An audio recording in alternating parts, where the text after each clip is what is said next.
Cœur joyeux, un film de 1931 de Hans Schwarz et Max de Vaucorbeil avec, dans les rôles principaux, Jocelyne Gaël, Gabriel Gabriot, Jean Gabin et Bergeron. Le sujet, un jeune homme, Jean Gabin, opérateur dans un cinéma de quartier, est soupçonné d'avoir participé à un vol de bijoux.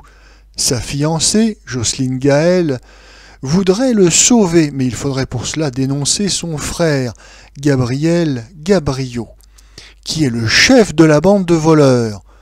Jocelyne Gaël va voir la victime, le bijoutier, qui consent à retirer sa plainte contre restitution des bijoux. Les voleurs ne respectent pas le marché, mais finalement, Jean Gabin est innocenté et devient propriétaire du cinéma. Notre avis.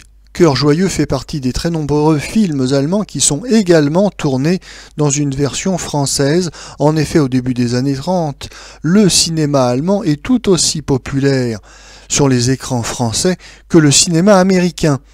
Alors ici, nous avons à la manœuvre Hans Schwarz, qui tourne la version allemande, qui est la version la plus importante, puisque c'est celle qui sert de repère aux techniciens allemands. Et la version française est faite par Max de Vaucorbeil, mais il se contente de diriger la distribution française en suivant les indications de Hans Schwarz.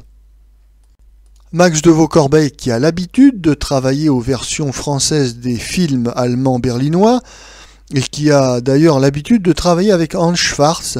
On retrouve le tandem dans Capitaine Cradock, toujours en 31, Princesse à vos ordres, toujours en 31.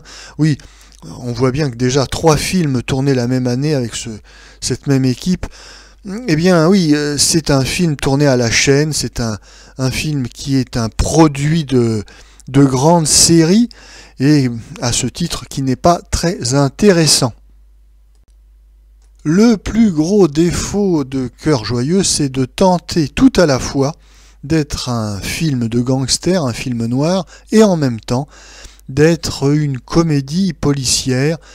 On essaye de copier ce qui se fait de mieux aux États-Unis dans ces deux registres, mais ça n'est pas si facile que ça.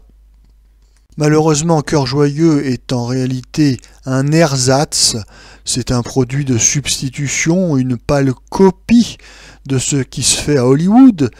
Hollywood où l'on excelle dans le film de gangster et également dans le film de comédie burlesque. Ici, rien de tel, c'est malheureusement un film, oui, comme je le disais, de grande série, très banal, routinier, sans imagination et, ma foi, très vite ennuyeux.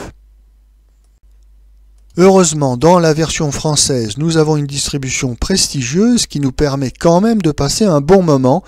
Nous avons notamment Jean Gabin, qui en 1931 est un acteur de second plan.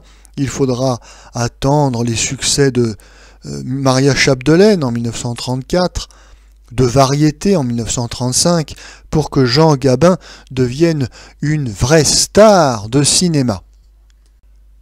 Mais ici, il est tout à fait convaincant dans son rôle de jeune premier honnête et travailleur qui courtise la délicieuse Jocelyne Gaël, assurément l'une des plus jolies actrices du cinéma français. D'ailleurs, les deux acteurs se connaissent puisqu'ils avaient été partenaires dans le film Tout ça ne vaut pas l'amour en 1931, et il faut bien reconnaître que le couple est fort bien assorti et très séduisant à l'image. On ne peut ignorer également dans la distribution Gabriel Gabriot, le chef des gangsters, un acteur tout en autorité, en force physique, c'est un costaud. Et d'ailleurs, ce Gabriel Gabriot, il fait penser un petit peu à ce que sera Jean Gabin dans les années 50, quand lui aussi, ayant pris un peu d'âge et un peu de poids, sera habitué à jouer les rôles de gangsters ou, à l'inverse, de policiers aguerris.